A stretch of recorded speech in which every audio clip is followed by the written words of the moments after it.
Hey everyone, Russ here from the Morrison Mortgage team, and I just want to bring you up to speed on. I've been getting this question quite a bit lately: is fixed or variable?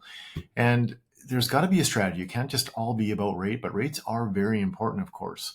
So I'm going to try to answer that question. And the one thing is I like strategy. I like to look at strategy over time and look at not just what's happening today and also what's going to happen long term.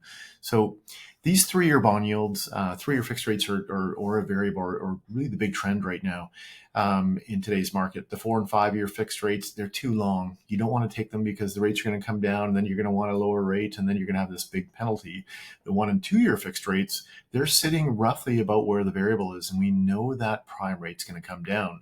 So recently, what's happened due to the strong employment numbers down south is we've seen a surge or a spike in bond yields. So this is going to push those rates up, the 3-year fixed up, likely a little bit higher at this point. We don't know how much further, but you'll start to see there's probably going to be a bit of a lag there. But every time the prime rate comes down, these bond yields come down, and it sets a new benchmark.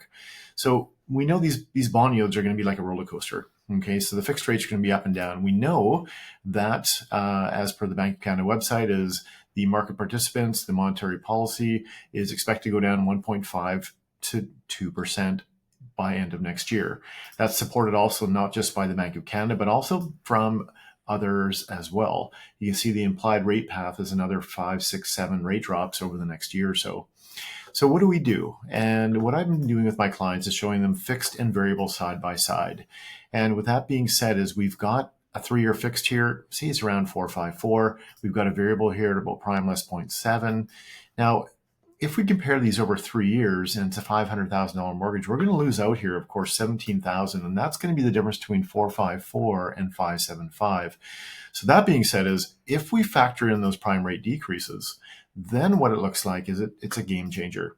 And it now looks like there are options to consider and are options to look at when you look at the variable. So strategically is, as the rates begin to fall, as the prime rate falls, ideally as a game plan or strategically here is to lock into a fixed rate lower than 4.54, but you can ride the prime rate down. Now, if someone wants to pay off their mortgage a little bit quicker, this is an arm. So what happens is payments, as the rates drop, payments drop. But there are mortgages out there, which is really interesting. If someone wants to pay off their mortgage a little bit quicker, there's products that are VRMs. And what VRMs are is the ability to actually take your variable and the payments don't change. So when we look at this, as the rates come down, the payments don't change, but your AM drops significantly as you go down. So you pay it off quite a bit quicker. So don't always go to rate. There's also strategy in there as well. So consider a variable versus a fixed in today's market. If you have any questions, please reach out. Have a great day.